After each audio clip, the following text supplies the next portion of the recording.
ጠይቃለሁ ወንድሜ። እንዴት ነህ? እንኳን ደህና መጣ አለሁ። እግዚአብሔር ስራ ላይ ነበርኩኝ። ጋሽ የርታቸው ሰላም ሁላችሁንም ብያለሁ። ለብቻቸው ሲጋፈጡ አየሁና ዝም ብዬ እስቲ አንዳንድ ሀሳቦች ላግዛቸው ወይ ደግሞ አብረን እንትን እንበል ብዬ መጣሁ። የት ነበርክም? ሰላም ብያለሁ። ቅድም አንድ ወንድሜ ሶራ ምናምን የሚባለው ወንድሜ ይቅርታ ስምህን ሙሉን ስላላነበ ያየ ሄራድ እሱ አንዳንድ ነገሮች ካነሳቸው አብዛኛው ፎከስ ያደረገው ያው ከፋኖ እንቅስቃሴ ጋር ስለሆነ እንትንህን አይቻለው፣ አጀንዳውን አይቻለው። ግን አንዳንድ መጥራት የነበረባቸው በንግግሮች ውስጥ ያለፉ ነገሮች ስላሉ እሱን አስተካክለን ለማለፍ እዛ ላይ ፎከስ ላደርግ።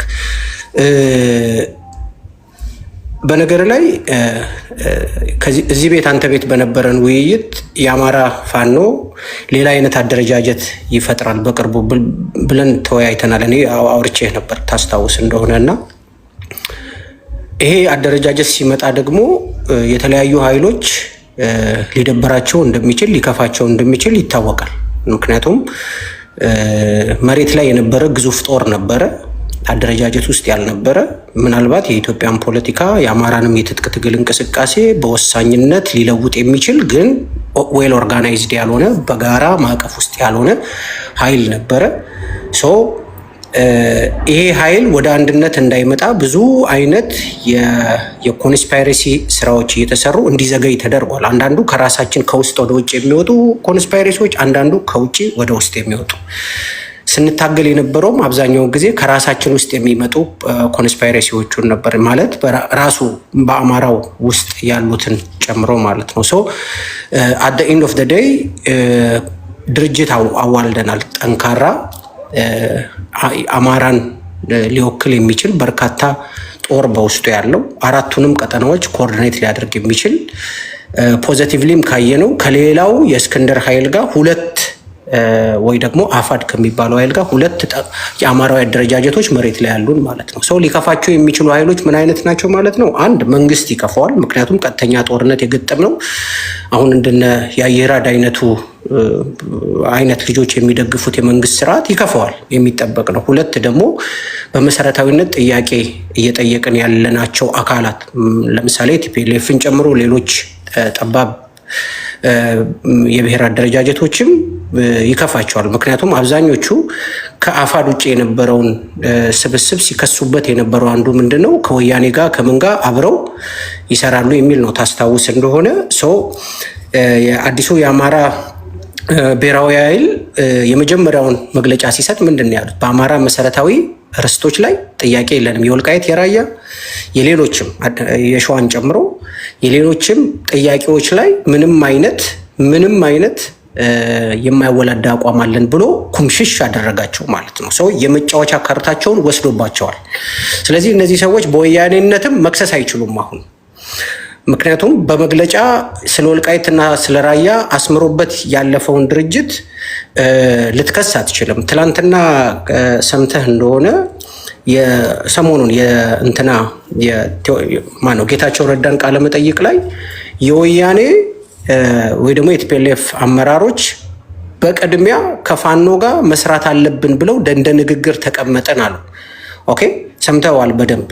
ምንድን ያለው? በቅድሚያ ሀሳቡ የመጣው ከማን ነው ማለት ነው?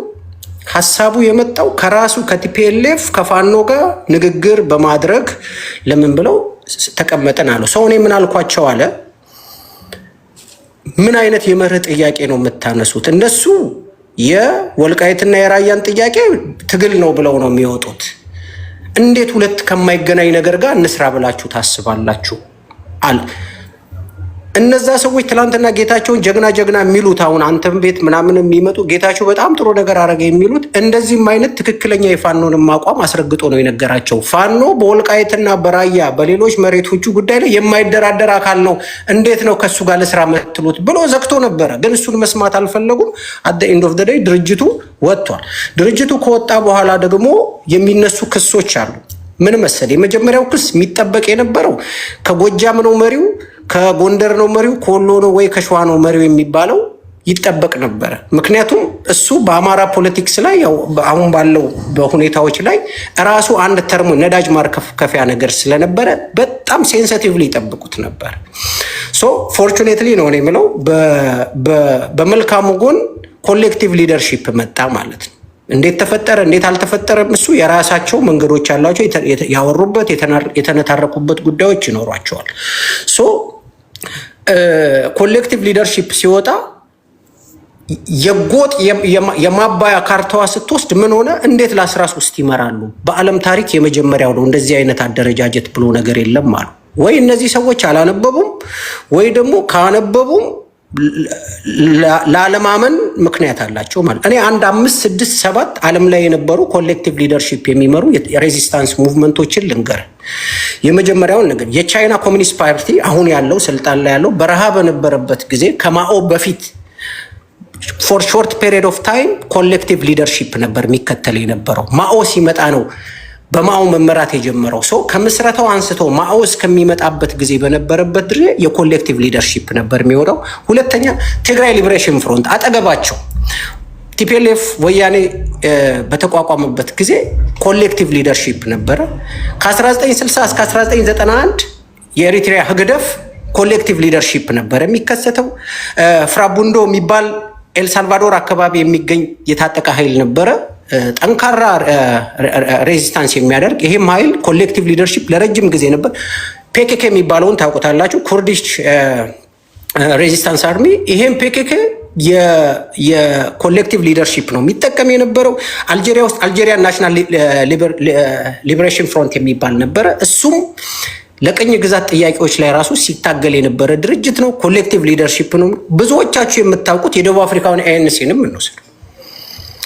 ከማንዴላ በፊት በነበረው እንትን ላይ የትጥቅ ፓርት ነበራቸው። የፖለቲካል ፓርት አለ፣ የትጥቅ ፓርት ደግሞ ኤንሲም ነበረው። ያ አርሚው ፓርቱ ወይ ደግሞ ስትራግል የሚያደርገው እሱም ምንድን ነበር? ኮሌክቲቭ ሊደርሺፕ ነበር የነበረው።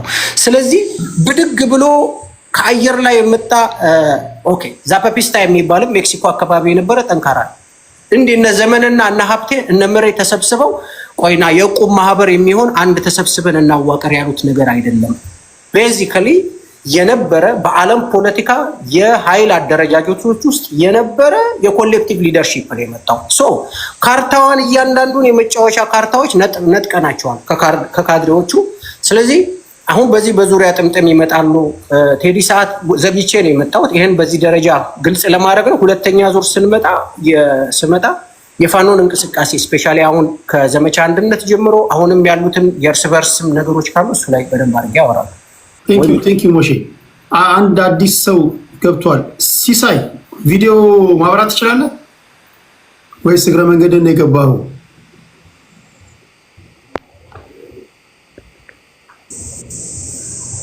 ይሰማል? አይ ይሰማል። ቴዲ ቪዲዮ ማብራት ትችላለህ? አዎ እችላለሁ። 1 ሚኒት። ኦኬ።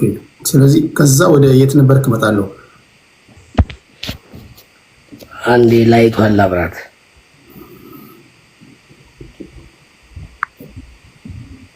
ይታያል ቴዲ መኪናው? ኦኬ። አልታይም። እኔ አንተ አትታይም። ሴቭ በለው። እየዋለሁ። እንዴት ዋላችሁ? በየሀገራችሁ አቆጣጠር እንግዲህ እንደምን አመሻችሁ። አደ ከባድ ሰው አንተ አዴማ ከባድ ፖለቲከኛ እንዴ! እሺ እንኳን ደህና መጣ። እንኳን ደህና ጠበቃችሁኝ። ሰላም ናችሁ? ቴዲ ፓርቲ ነበረ ወይስ ተሳስቻለሁ? ፓርቲ አለ። አሁንም አለ። ኦኬ የሙሉ ጊዜ ፖለቲከኛ ነው በነገራችን ላይ። እሺ እንኳን ደህና መጣ። 7 ደቂቃ ነው ወንድሜ። ኦኬ ቴዲ፣ እንግዳ እንደመሆኔ መጠን ትንሽ ለየት ያለ ነገር ነው ይዤ የመጣሁት። እኔ ፖለቲካው ላይ ትኩረት አድርጌ ለመናገር ብቻ ሳይሆን አሁን ሀገር ውስጥ ያለውን ነባራዊ ሁኔታ እዚህ ውስጥ ያለነው ሁላችንም እንድንገነዘብ የምፈልገው ነገር አለ። ምንድነው? በጣም የኢትዮጵያ ሕዝብ ከፍተኛ ችግር ላይ ነው ያለው። በተለይ በኑሮ ውድነቱ ከፍተኛ ችግር ላይ ነው ያለው። ቴዲ በእውነት ብትወጣ ከተማው ላይ በእያንዳንዱ ቦታ አዳዲስ ፊቶች ደጅ እየወጡ ነው ለልመና። በጣም ነው የሚያስፈራው። ወንድ ልጅ ህፃናት ልጆች ይዞ 2-3 ልጆቹን ይዞ መንገድ ላይ ወጥቶ የሚለምንበት ሰዓት ደርሰናል።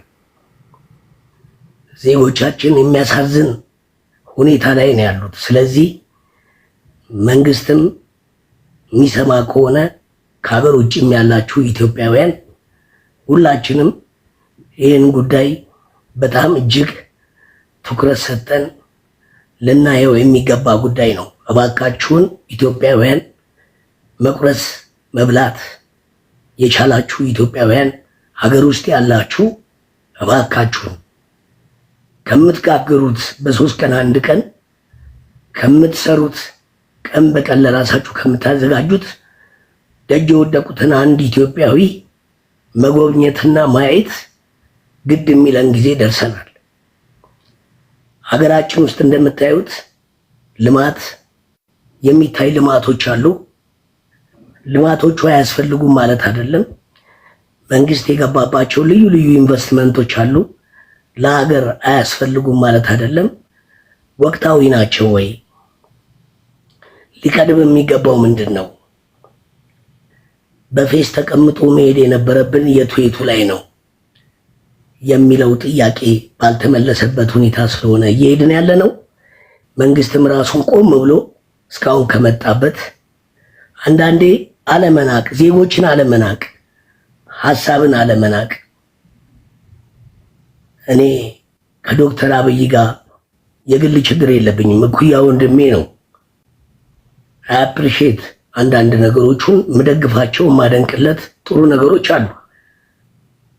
ነገር ግን እንደ አንድ መሪ በሀገር ውስጥ ለዜጎች በዜጎች የተወከለ ዜጎችን የሚመራ አንድ መሪ ለዜጎቹ ካለው እሳቤ ተነስቶ ነው ማንነቱን መግለጽ የሚቻለው። ስለዚህ እንደምታዩት ሀገር ውስጥ በልዩ ልዩ ቦታ ላይ ያለ ጦርነት አለ፣ ጥያቄ አለ።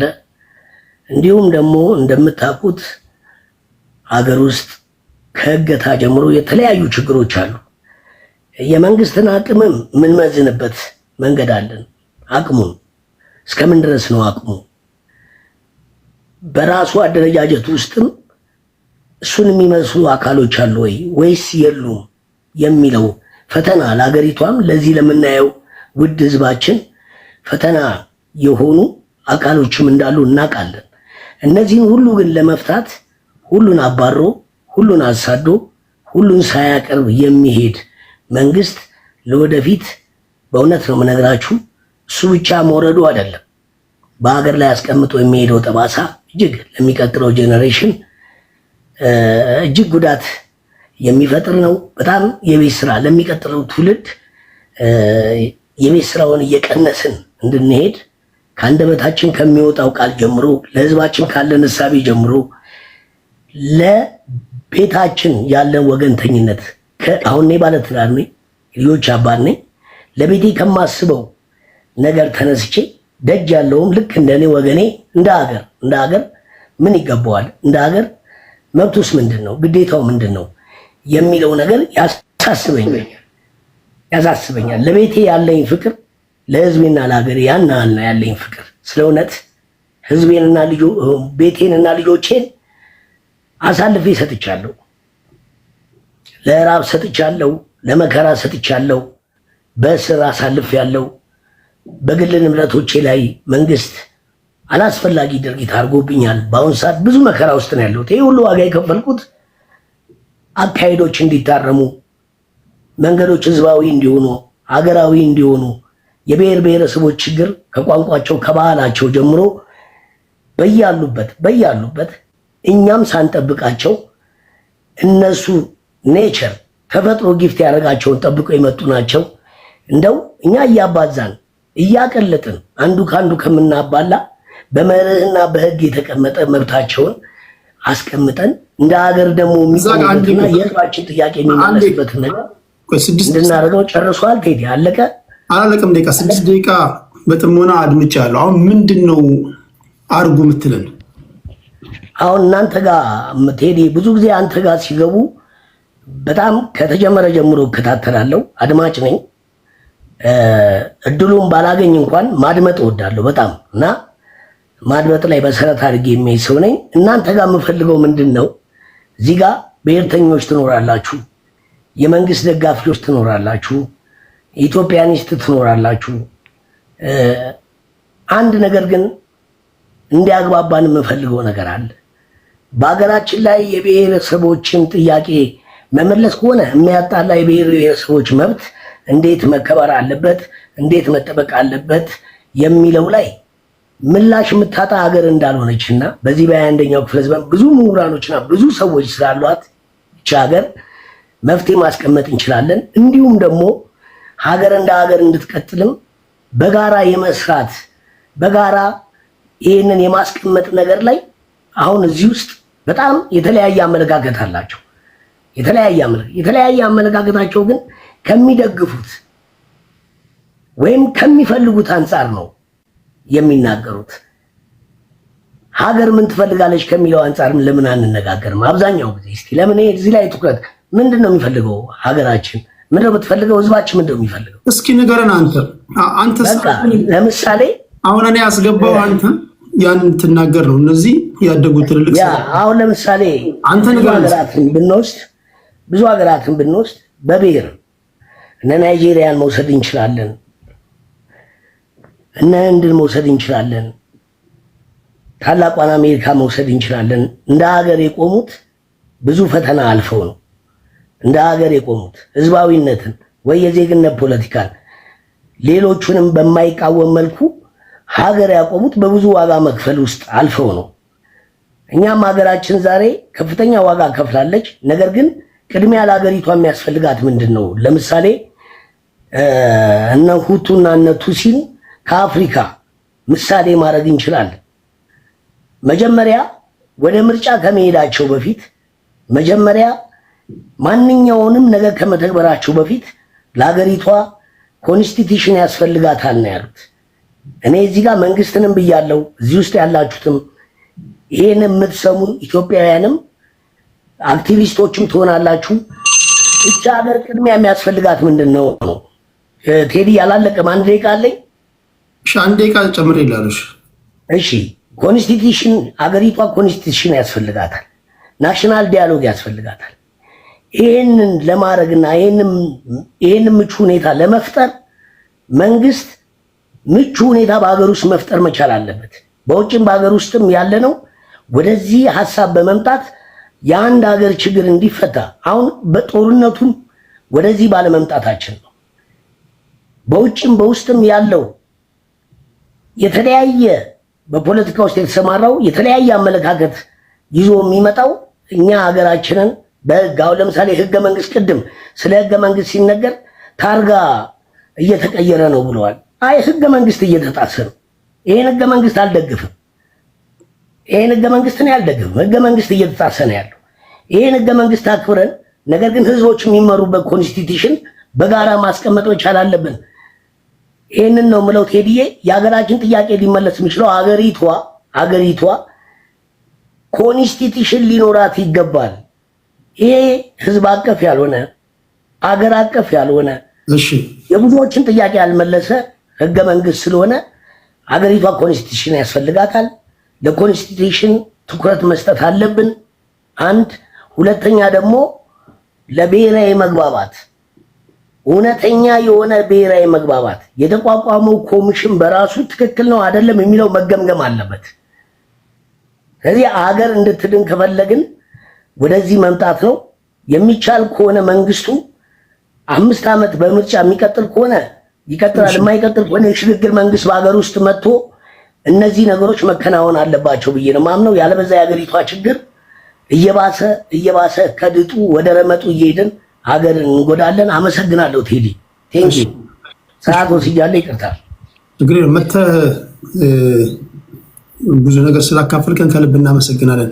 በሚቀጥለው ግን ስትገባ ቴዲ ሐዋሳ የቴሌግራም ቻናል አለ እዛ የሚባል እዛ ላይ አጀንዳዎች ጽፋለሁ።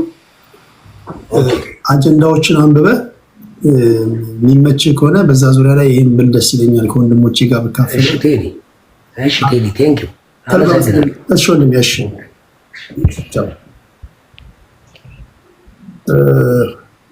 ያ የሰው ልጅ ልዩ ነገር ውስጥ ሊያልፍ ይችላል። ሲናገር ሰምታችሁት ከሆነ ብዙ መከራ ውስጥ ያለፈ ሰው ነው። አንደርስታንድ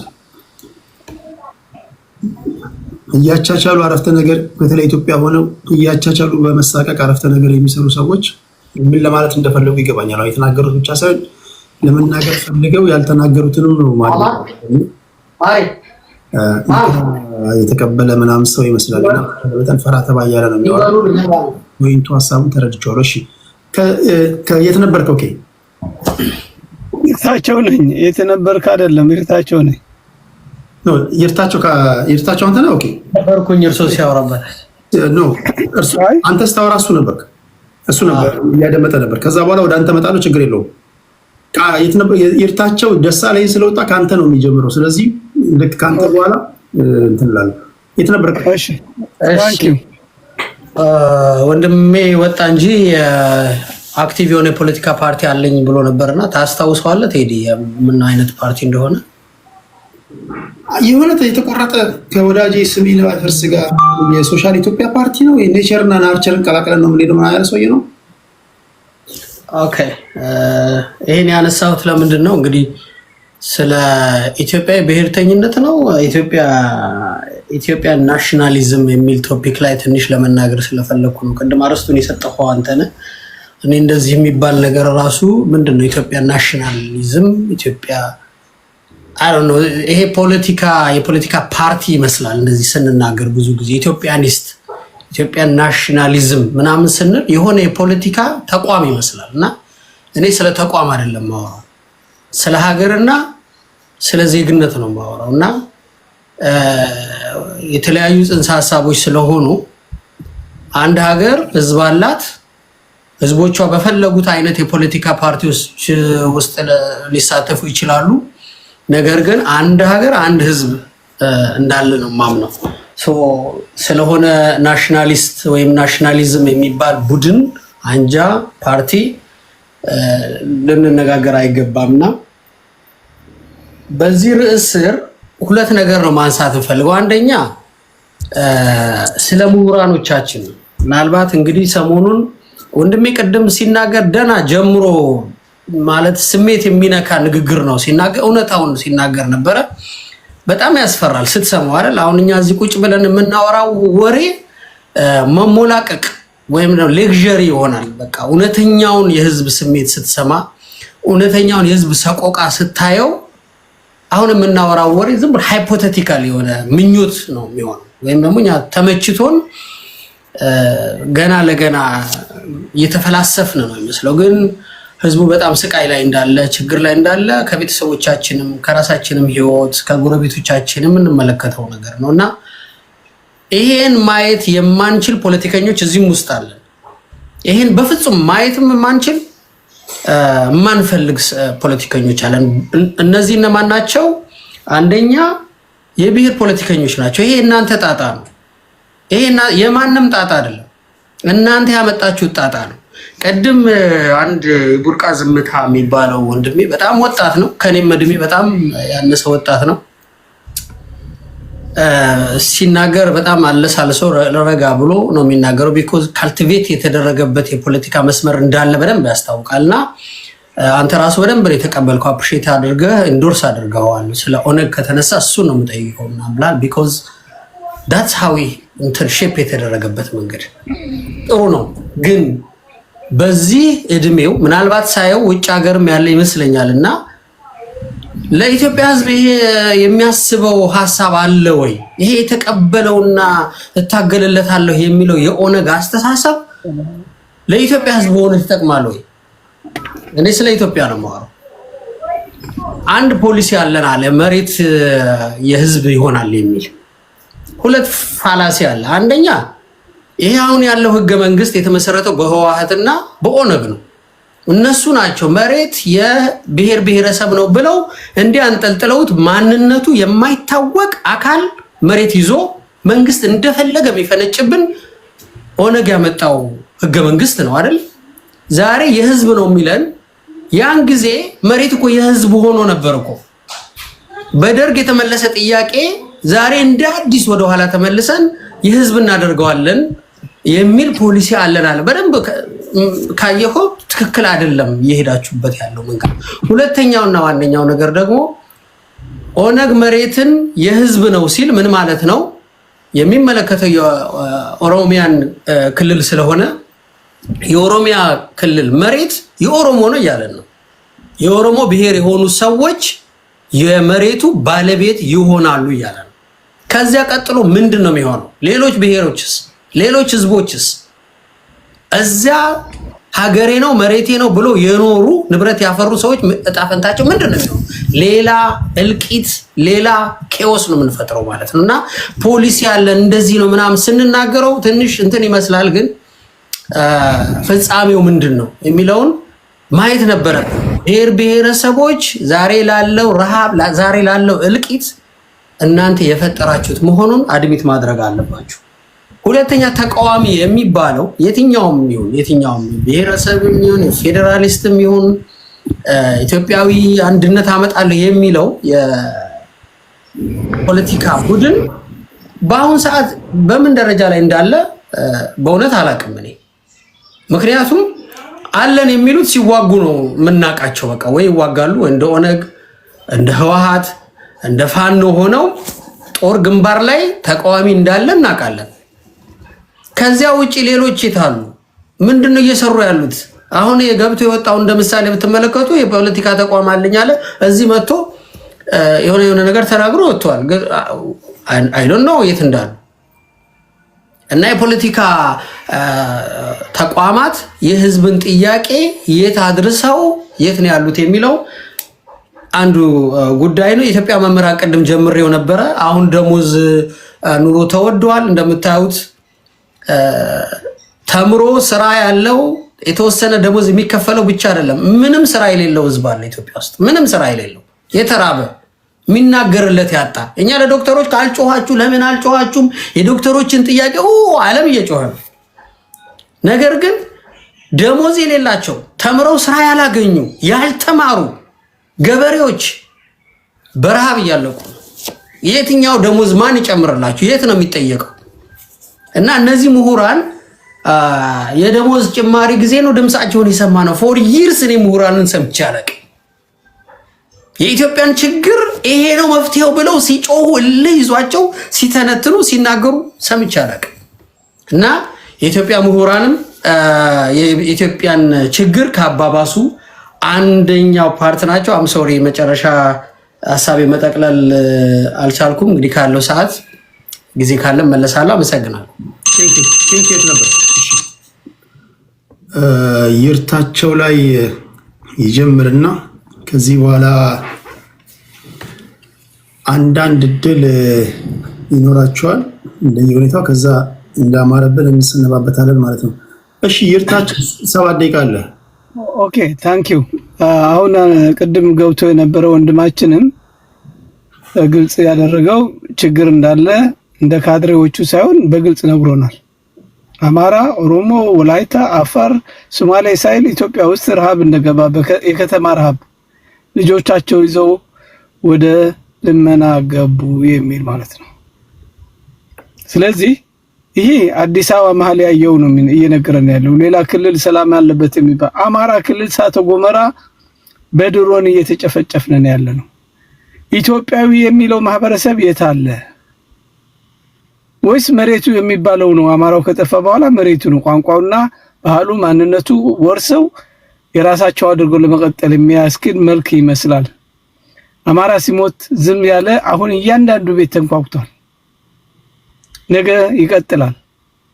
አብይ እስካልተወገደ ድረስ there is no solution። አንድ የችግሩ መፍትሄ ያመጣው የለም። ከመጣበት ጀምሮ there is no solution ያመጣው የለም።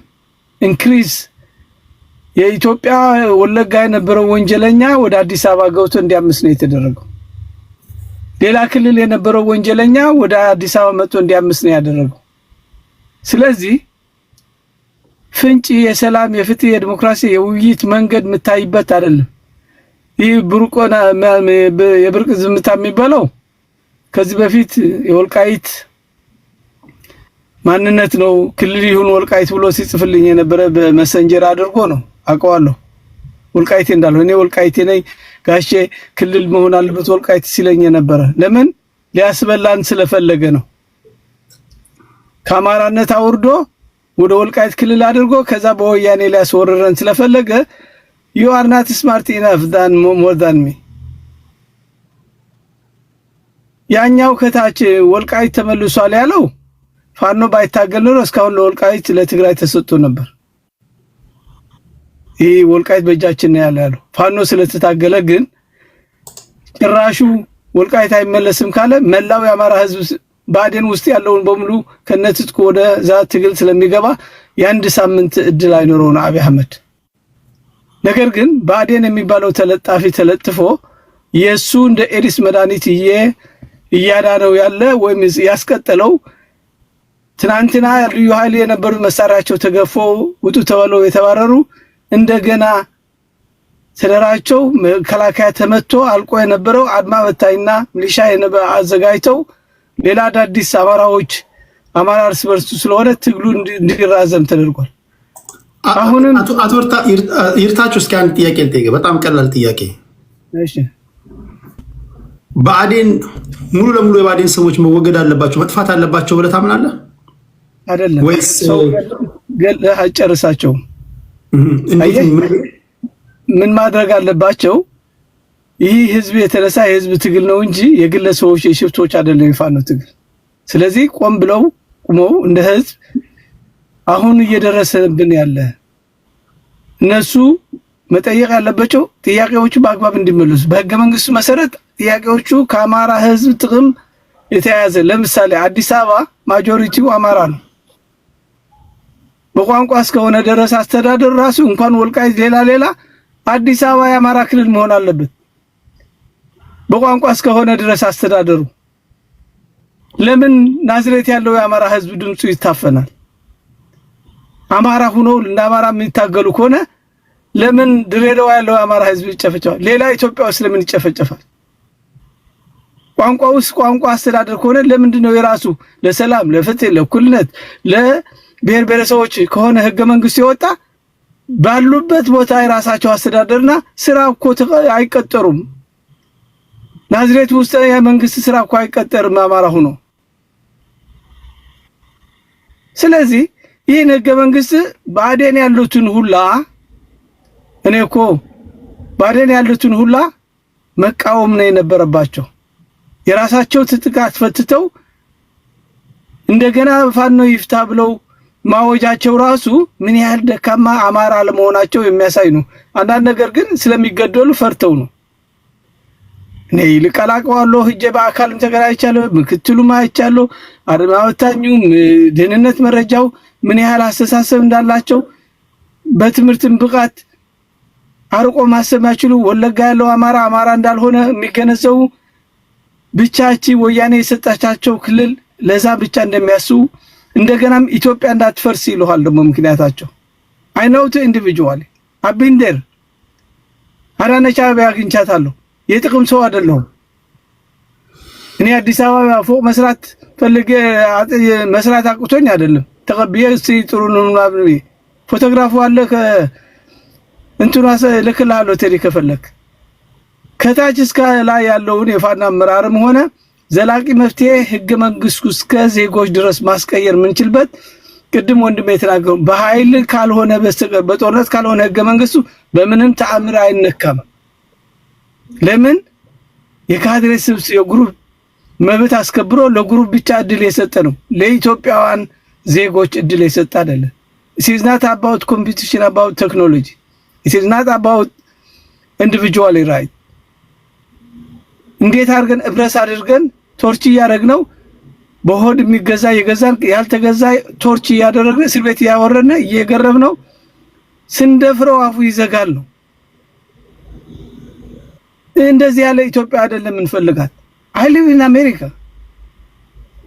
የአሜሪካ ስታንዳርድና የአሜሪካ ኑሮ ተረድቼ ከዚህ ሲስተም ጋር ፊት አድርጌ ራሴን ችዬ ቤተሰቦቼ ይረዳ አገርም ነፃ እስኪወጣ ድረስ የተታገልኩ ነኝ። እኔ ለራሴ ክብር እንድሰጡ ብዬ አይደለም። እኔ ኢትዮጵያ ዩኒቨርሲቲ ገብቼ አልተማርኩም። ደሃ ስለነበረች አገሬ በዛ ሰዓት በኔ እድሜ ሁሉም ኢትዮጵያዊ ዩኒቨርሲቲ አስገብታ ልታስተምር አልቻለችም። ነገር ግን በስሟ ተሰድጃለሁ። እትብቴ ተቀብሯል። የአሜሪካ ዜግነት ኑሮ ዓለም እየዞርክ እኔ ኦሮሚያ የሚባለው ክልል ወያኔ የፈጠረው ሄጄ ማልኖርበት ማልዞርበት ማልደሰትበት አገር ኢትዮጵያ አለች ብዬ አላምንም።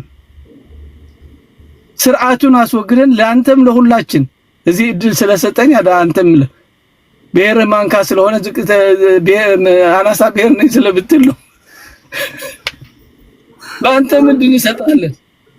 ጠቅላይ ሚኒስትር ብትሆን እኔ ችግር የለኝም ኢትዮጵያ ውስጥ ፎር ኤግዛምፕል ትክክል እስከሰራ ድረስ ለእውነት እስከቆምክ ድረስ ሁሉ ኢትዮጵያውያን ያሉ ህፃናት በመንገድ የሚያለቅሱ የኔ ወንድሞች ናቸው፣ የኔ እህቶች ናቸው። ለነዚህ እድል ልክፈትላቸው፣ ትምህርት ቤት ልክፈትላቸው፣ የሚኖርበት ቤቱን እናሻሽል።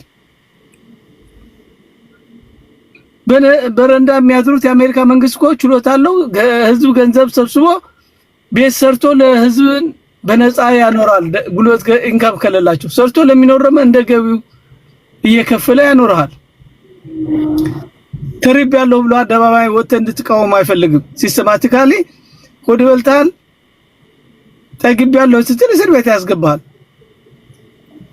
እኔ ኢትዮጵያ እድል ባገኝ ለኢትዮጵያ ህዝብ ነው የምሰራው እንጂ ለአንድ ግለሰብ ወይ ለአንድ ብሔር አይደለም። ነገር ግን አማራ እየተጨቆነ እየተገደለ እየተደበደበ ስላለ እኔ ስለተመቸኝ ዝም ብዬ ማየት አልችልም። I know how to fight። ምን ማድረግ እንዳለብኝ መሬት ላይ እንዴት መሰራት እንዳለበት ፋኖ እንዴት በአንድ ሳምንት ሁለት ሳምንት እንዴት አንድ እንዳደረግ ነው። ሌላው ደግሞ ገለባው ወጥቶ ከብልጽግና ሄዶ እንዲለጠፍ ያደረግ ነው። ስማርት ሆኖ በመሃል ላይ ገብቶ ብዙ ወገኖቻችን የገደሉ ፋኖዎች እየዘረፉ ህዝብ አማሮ አገነስ ፋኖ እንዲያወራ ነበር ፕላን እና ስትራቴጂ የተሰራው ነው። with us or without us ይገነሳን with us ከኛ ጋር ትቆማላችሁ ወይስ አትቆሙ? ካልቆማችሁ መልካችሁ አላማረንም። ሌላ የረገጣችሁ ይመስላል። ለአማራ ከወጣ ከአማራ ህዝብ ጋር ከፋኖ ጋር አንድ ሆነ ተታገል። ካልሆነ ግን አላማህን ላይ አሁን በእውነት ኢትዮጵያ ውስጥ አብይ አህመድ ዲሞክራሲ ያመጣል፣ አብይ አህመድ ኢትዮጵያ ያድናታል ብሎ የሚያስብ ካለ በጣም ኋላ ቀር እንደሆነ። ለነገሩ የኢትዮጵያ ታሪክ አርበኞች የኢትዮጵያን ትውልድ ከፍተኛ ትምህርት ብቃት ኑሮት ወያኔ ዩኒቨርሲቲ እንደከፈቱ ሰክሰስ እንዳይሆን የኢትዮጵያ ታሪክ ቡናና ስኮር በርበሬ ሲሸጥበት የነበረ እየተቀደደ። ስለዚህ እንደዚህ ያለ ምስቅልቅል የአማራ ህዝብ የኢትዮጵያ ህዝብ ቢፈጠርም ታቴ እየጨረስኩ ነው። ቢፈጠርም አይደንቀኝም። ለምን ትግራይ ውስጥ 12ኛ ክፍል እንዲኖረው ሌላው በ10ኛ እንዲገደው የተደረገበት ምክንያት ስላለ ጊዜ ካለ መለሳለሁ። ታንኪ ዩ። በመጨረሻ ግን ከቲፒኤልኤፍ ጋር መስራት ፋኖ ቢፈልግ ትክክል ነው ትክክል አይደለም? መጀመሪያ አማራን እየተታገለ ያለው የሚታገሉት ኃይሎች በሙሉ ገለል እንጨርሳቸው አንችልም። ቲፒኤልኤፍ ያለው ኢትዮጵያ ውስጥ ነው። መጀመሪያ ታሪካዊ ጥንታዊ የሆነ የትግራይ ድንበሩ ይዞ የወልቃይት የራያ የመተከል ያስወሰደውን የሰራውን ግፍና በደል በኢትዮጵያ ላይ በአማራ ህዝብ የፈጸመው ተንኮልና ደባ በይቅርታ እንትን አልደግሞ ይቅርታ አድርጉልኝ ብሎ ለኢትዮጵያ ህዝብ መጠየቅ አለበት። ያንን ካስተካከለ እንጂ ወያኔ መወገድ ያለበት ነው። ሰርቫይ ማድረግ የለበትም። ከጠየቀ ታምኑታላችሁ? ከጠየቀ መስራት ስማ ነገር መሳሪያ እንዲኖረው አታደርገው። ሲቪል ሆኖ እንደማንም ዜጋ መኖር ይችላል። መሳሪያ ይዞ ግን ያውነጠነጠ ይካና ገይቲም ጋር ትሹት መሳሪያ ሳይዞ መምጣት ይችላል። እሺ ሲቪል ሆኖ መኖር ይችላል። በኢትዮጵያዊነቱ መታወቂያ ሰጥተህ ኢትዮጵያዊ ነው፣ ትግራይ ተወላጅ ነው፣ ኢትዮጵያዊ ነው ብለህ ህግና ደንብ ልምቱ ታስቀምጥለታለህ። በኢትዮጵያዊነት ሰርቶ ይኖራል፣ ሀገሩ ነው። እሺ እሺ እሺ ቁርጥ ያለ ነገር መናገር ምን ዳር ማለት ነው። ትክክል። ምንም መሳሪያ ሳይዙ መጥተው በሲቪል ሆኖ አላህን መፍጠር ይችላሉ። መሳሪያ ከያዙ ግን አይቻልም።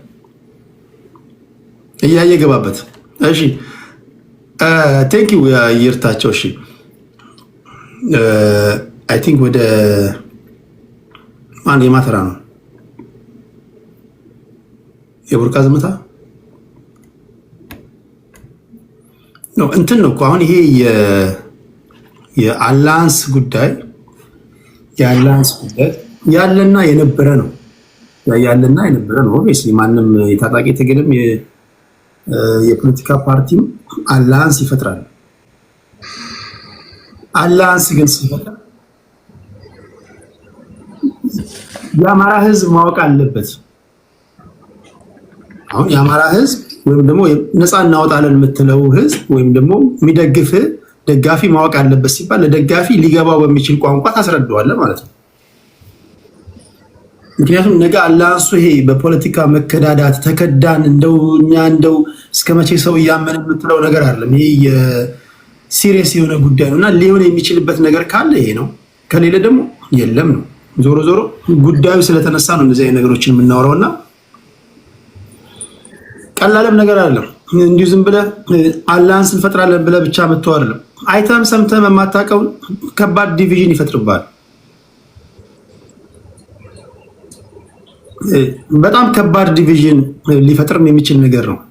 አስቸጋሪ ነገር ያለው ነገር ስለሆነ ማለት ነው። በተረፈ ግን እኔ እንጃ እናንተ ታጋዮች እንዴት እንደምታዩ አላውቅም። ዝሆን የሚያክል ኮዝ ያለህ በአሁኑ ሰዓት ብቸኛው አንተ ነው። እኔ እኮ ብዙ ጊዜ የምናገረው ነው። ይሄ ራሳቸው የፖለቲካ አመራሮች እኮ ይናገራሉ። በቃ ዝሆን የሚያክል ኮዝ ካለ ይሄን ዝሆን የሚያክል ኮዝ ይዘህ በዛ ላይ አላያንስ ያዋጣኛል ከምትለው ጋር መስራት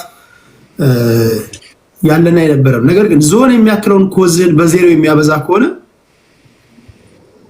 አላያንስ ከፈጠርክ በኋላ በዜሮ የሚባዛብህ ከሆነ እንደገና ኮዝን አላያንስ ፈጥረህ ማንሳት የለብህም። አሁን እኔ ለምሳሌ ከቲፒኤልኤፍ ጋር አላያንስ ፈጠርኩ ብትለኝ የአማራ ህዝብ ላይ እንደ 1968 ያሰት ተተርኩበታል ብዬ ልናገር አልችልም። ወይም ደግሞ ሌሎች የአማራ ፋኖች ወይ ፖለቲከኞች ይሄ ሊናገሩ አይችሉም በተለያዩ መድረኮች። ቢኮዝ በማኒፌስቶ ቀርጾ እንታገለዋለን ካል ጋር ከሰራ አጣፍተዋል ማለት ነው፣ በዜሮ አብዝተዋል ማለት ነው። ይሄንንም መመለስ አለብን፣ ማስረዳት አለብን። ኦነጎችም ከቲፒኤልኤፍ ጋር አላያንስ ፈጥራለሁ ካላችሁ ከዚህ ቀደም በነበረው ትጥቅ በማስፈታት ሂደት ውስጥ ቲፒኤልኤፎች ክደውናል። አሁን እኮ ከኤርትራ ሲገቡ ቃችን አንዱ በቲፒኤልኤፍ ተከደናል ብላችሁ አይደል?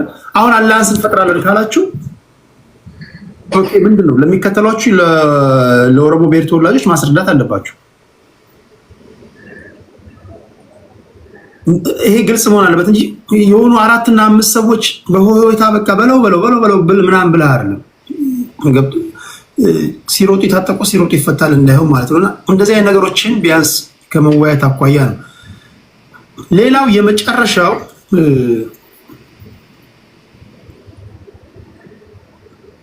ራሳቸው የቲፒኤልኤፍ ሰዎች ትላንት የነበሩ ሰዎች ዛሬ ላይ ሆነው ሲናገሩ ትላንት ካመንካቸው ዛሬ ማመን አለበት። ምክንያቱም ከማንም በላይ ላንተ ቅርብ ናቸው። ለምሳሌ ጌታቸው ረዳ ትላንት የፓርቲው ምክትል ሊቀመንበር የነበረ ሰው፣ ፖሊት ቢሮ ውስጥ የነበረ፣ የትግራይ ጊዜያዊ አስተዳደር የነበረ፣ በጦርነቱ ወቅት ሳኒታይዘር የተባለ ሰውዬ ነው።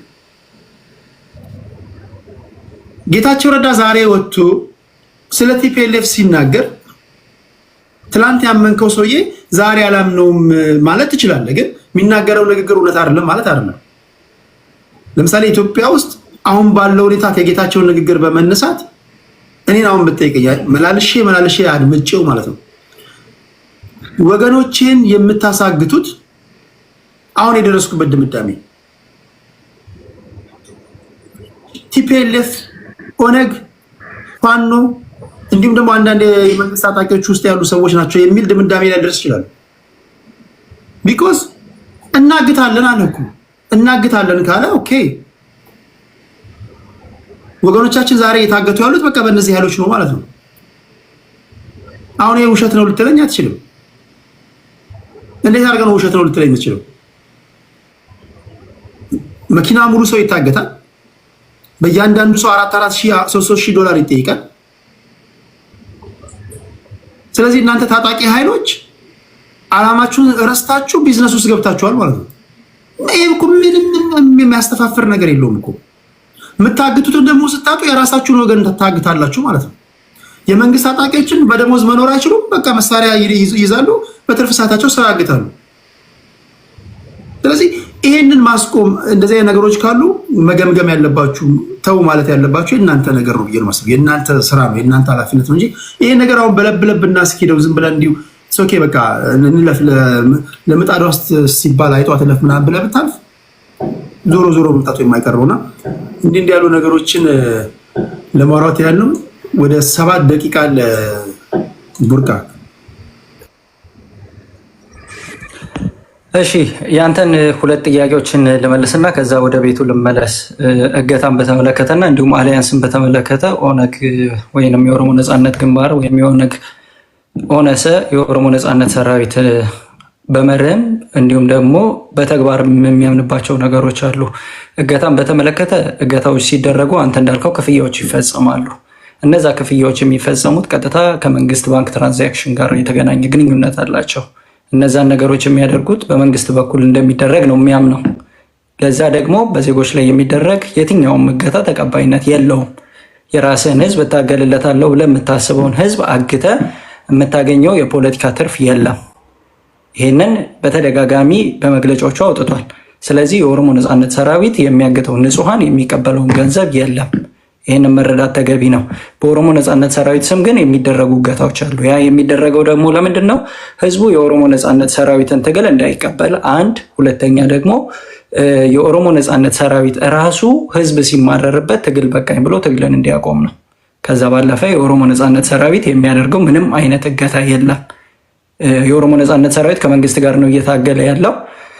በመንግስት ባንክ ትራንዛክሽን ገንዘብ እየተቀበለ የሚያገትና የሚለቅበት ሂደት የለም ማለት ነው። አሊያንስን በተመለከተ የተቀመጠ ነገር አለ።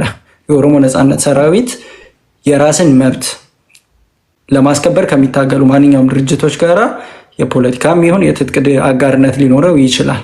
ግን መርሃቸው መሬት የተቀመጠ መሆን አለበት። በራሳቸው ህዝብ ላይ ለራሳቸው ህዝብ የህዝቦች ነጻነትን ከዛም ባለፈ ደግሞ የሌሎች ክልል ወይም የሌሎች ብሔሮች ህዝቦችን ነጻነት በሚያምኑ ድርጅቶች በኩል አሊያንሶች ነበሩት። አሁንም ድርጅቱ በራሱ መንገድ በትጥቅ ትግል የሚቀጥሉ ከሱ ጋር እየሰሩ ያሉ ድርጅቶች አሉ ማለት ነው። ያ ሲሆን ግን መርህ መሰረት ያደረገ ነው ማለት ነው።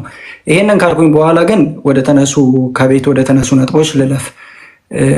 በጣም የሚገርመው ነገር ለዛ ነው ቅድም ቴዲ አይ ቲንክ አንድ የአንተን ንግግር አስታወሰኝ። የሆነ ሰዓት የፖለቲከኞች ውይይት ይሄድና አዲስ አበባ የማናት ወደሚል መጨረሻ ክርክር ይገባል ያልከው ነገር ነበረ። አሁንም እንግዲህ አባታችን አዲስ አበባ የአማራ ናት የሚል ንግግር ነው ያደረጉት። የአዲስ አበባ ህዝብ ማጆሪቲው አማራ ነው የሚል ነገር አነሱና እኔ ነው አይደለም አልልም። ምናልባት ግን የምጠይቀው ነገር ምንድን ነው? መች በተደረገ ህዝብ ቆጠራ ዳታውስ ምን ያክል ነው? ያ የተሰራ ነገር አሎት ወይ? ያው ቁጥሮች ይናገራሉ ስለሆነ ማለት ነው። ከዛ ባለፈ ደግሞ ቋንቋ መናገርስ ማንነት ነው ወይ? ቋንቋ መናገር አማርኛ መናገር አማራ ካስባለ እኔ ኦሮሚያ ተወልጄ ያደግኩ ልጅ ነኝ። አማርኛን አቀላጥፌ እናገራለሁ፣ ግን አማራ አይደለሁኝም። አማራ አይደለሁኝም ማለት ግን ለአማራ ጥላቻ አለኝ ማለት አይደለም።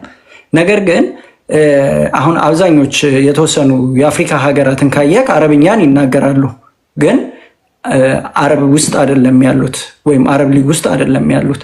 ፈረንሳይኛን በቀኝ ግዛት የሚናገሩ የአፍሪካ ሀገራት አሉ። ፈረንሳዊ አይደሉም ወይንም ፈረንሳዮች አይደሉም። ነገር ግን ማንነታቸው ላይ የተጫነ ሌላ ማንነት ስላለ ያንን ቋንቋ ይናገሩታል። አዲስ አበባ ላይ አማርኛ መነገሩ እንዴት ሊነገር ቻለ? የቋንቋው አስተዋጽኦ ቋንቋው እዛ ቦታ ላይ እንዲነገር የተደረገበት ሂደት እኛ ለማንነት ከምንታገለው ትግል ውስጥ አንዱ ነው። ያለ ፍላጎታችን ቋንቋ ላያችን ላይ ተጭኗል ብሎ ያምናል የኦሮሞ ህዝብ። በትምህርት፣ በባህል፣ በታሪክ ማንነቱን እንዲያጣ ተደርጓል ብሎ ያምናል። ስለዚህ እንደነዛ አይነት ነገሮች ስላሉ እንደው ከቁጥሮች ጋር ቢነሳ መልካም ነው። ከዛ ባለፈ ያው በግል ስለተናገሩኝ ነው።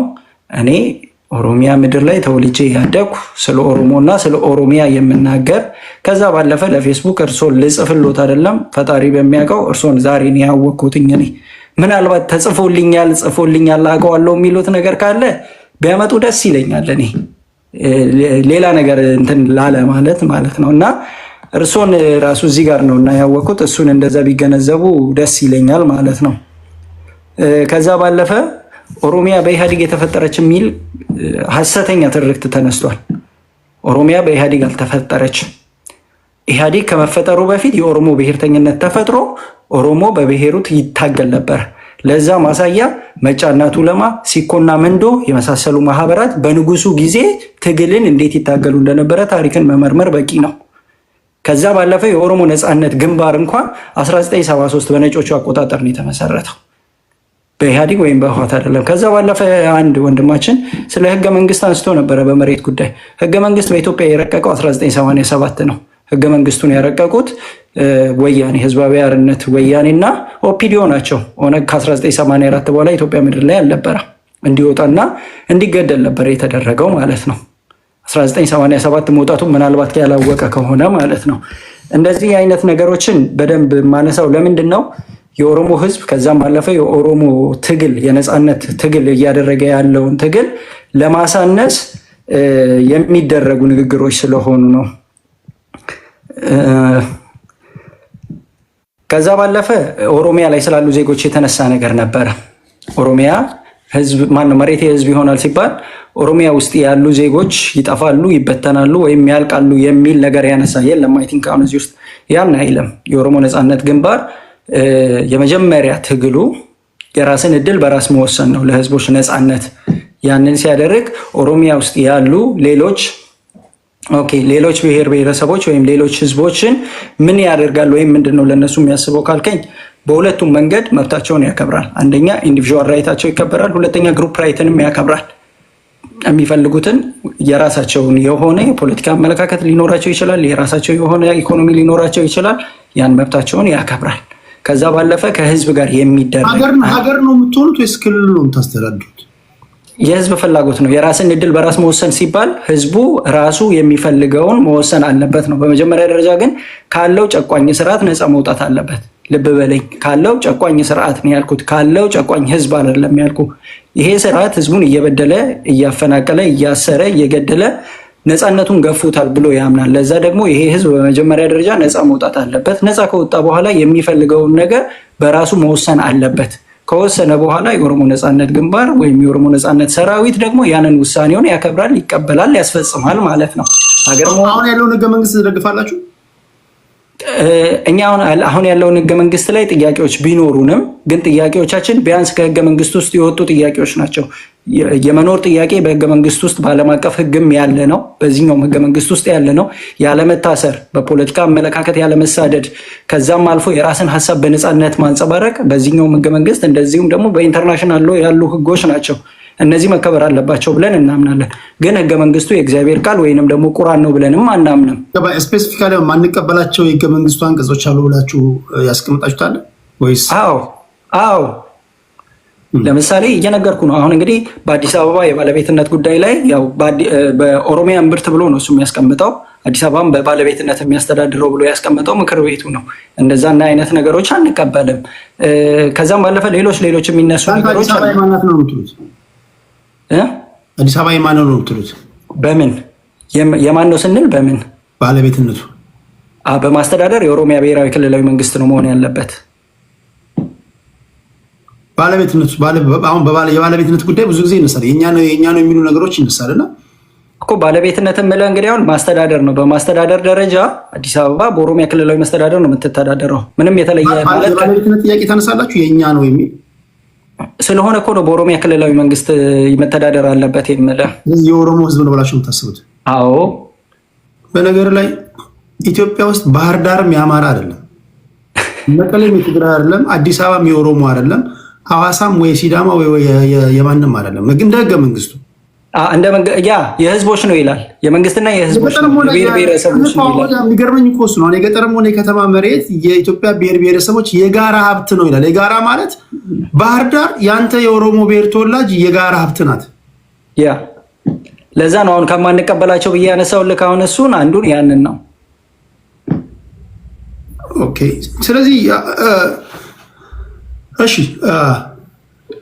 ቀሪ ደቂቃ ኦኬ ስለዚህ እንደነዚህ አይነት ነገሮችን የኦሮሞ ነጻነት ሰራዊት ላይ ማላከኩ ተገቢ አይደለም። ለሌሎች ብሔሮች ስጋት እንደሆነ ከህዝብ ጋር ከሌሎች ብሔሮች ጋር የሚደረግ ምንም አይነት የጎንዮሽ ጸብም ትግልም ስለሌለ ያንን መረዳት ተገቢ ነው ብዬ አስባለሁኝ። ከዛ ባለፈ አንድ ሀገር አለችን የሚባል ነገር አለ። በአንድ ሀገር ህዝቦች ተስማምተዋል ወይ ዜጎችስ ተስማምተዋል የሚል ጥያቄን እናነሳለን። ዛሬ ላይ በኢትዮጵያዊነት የሚያምን ዜጋ አለ ወይ? ዜጎች ሁሉም በኢትዮጵያዊነት ያምናሉ ወይ ካልከኝ፣ ለምሳሌ ዛሬ ትግራይ ክልል የኢትዮጵያ ፌዴራላዊ ዲሞክራሲያዊ ሰንደቅ ዓላማ አይተከልም። አማራ ክልል ዛሬ ኢትዮጵያን የኔ ነው ብሎ እየተቀበለ አይደለም። ለዛም ነው እኔ በአማራነቴ ብሎ የአማራን ትግል የጀመረው ማለት ነው። ሌሎቹንም ማንሳት ትችላለህ። ስለዚህ በኢትዮጵያዊነት ላይ አንድ ኢትዮጵያ ስንል ምን አይነት ኢትዮጵያ ሁሉን ያካተተና ያቀፈ ነው ወይ የሚለውን ነገር ማንሳት እፈልጋለሁ። አንድ ነጥብ የማነሳው ያው ምናልባት እህታችንም ወርዳለች የመከላከያ አምባሳደር ከሆነችው ጋራ እና ከሰሞኑ አይ ቲንክ ሌላ እድል አለ። ሌላ አንድ እድል ይኖራል። እኔ እኮ ይገባኛል። አሁን በነገራችን ላይ የኛ ናት ስትሉ ብሔርተኞች የሆነ መሬትን የኛ ነው ስትሉ ምን ለማለት እንደፈለጋችሁ ስለማቅ እኮ ነው። አሁን መቀባባቱ ምናምኑ አይደለም። እኛን ከመሰለ ውጪ እዛ አካባቢ ላይ ተቀዳሚ ተጠቃሚ መሆን የለበትም ነው። ለምን እንወሻሻለን? ለምሳሌ ቆይ የስራ እድል ሊሆን ይችላል፣ ሪሶርስ ሊሆን ይችላል፣ ማስተዳደር ሊሆን ይችላል። ሌላው ዝም ብሎ ይኖር ነው እኮ የምትሉት። ሌላው ይኖር እንጂ ኦሮሚያ ክልል ላይ ቅድሚያ ለኦሮሚያ ልጆች ሪሶርሱ፣ ማስተዳደሩ፣ ሌላው ዝም ብሎ የእናንተ ሁለተኛ ሲቲዝን ሆኖ እንዲኖር የምትፈልጉት። ሐዋሳም ስትሄዱ ተመሳሳይ፣ ባህር ዳርም ስትሄድ ተመሳሳይ፣ መቀሌም ስትሄድ ተመሳሳይ። እኔ ደግሞ እናንተ ልክ ናችሁ። ለምሳሌ እኔ ደግሞ የምልህ ለወጣቶች ለእናንተ ለምነግራችሁ ወጣቶች ቶሮንቶም እና ዱባይም ሂድ ከተመቸ ያ ሀገርህ ነው። የቀበሌ ቤት ውስጥ እየኖርክ ለማይረባ ነገር አዲስ አበባ የኔ ናት እያልክ አትሙት። አዲስ አበባ የህንዶች ናት። ቤት አለ አዲስ አበባ ላይ ቤት አለ። አዲስ አበባ ላይ ገብተህ ነው የምትወጣው። በቃ መኖር እንኳን አትችልም። ኑር ቢሉ የኑሮ ውድነቱ አያኖርም። የቻይኖች ናት፣ የአረቦች ናት። ዛሬ አዲስ አበባ የኦሮሞ ልጅ ስደተኛ ነው፣ ረሀብተኛው እንደማናችንም። አንድ የተራበ የኦሮሞ ልጅ ለአዲስ አበባ ሙት ልትለው ነው? የቀበሌ ቤት የሌለው ልጅ። ከዛ ይልቅ ግን የጋራ ሀብታችን ናት። አንድ የኦሮሞ ልጅ ባህር ዳር ላይ ሄዶ መስራት አለበት። ባህር ዳርም ያንተ ናት። አንድ አማራ ልጅ ሐዋሳም ያንተ ናት። አንድ የትግራዋይ ልጅ ሐዋሳ ያንተ ናት። አዲስ አበባ ያንተ ናት። ሀገር ተወረረች በሚባል ሰዓት በጋራ እንሞታለን፣ እንደማለን፣ አለቀ። ስለዚህ ዛሬ እነግርሃለሁ በተሰጠኝ የልጅነት ስልጣን አዲስ አበባ የማንም አይደለችም። ሐዋሳም እና ባህር ዳርም መቀሌም የማንም አይደለችም። የኢትዮጵያ ሕዝቦች የጋራ ሀብታችን ነው። ሀገር ተወረረች ሲባል ታዲያ ከደቡብ ከምስራቅ እየሄደ ሰው ወገኖች ደማቸው የሚያፈሱት ሬሳቸው የአሞራ እራት የሚሆኑ ታዲያ ምን መሬት ስላላቸው ነው? እንደዛ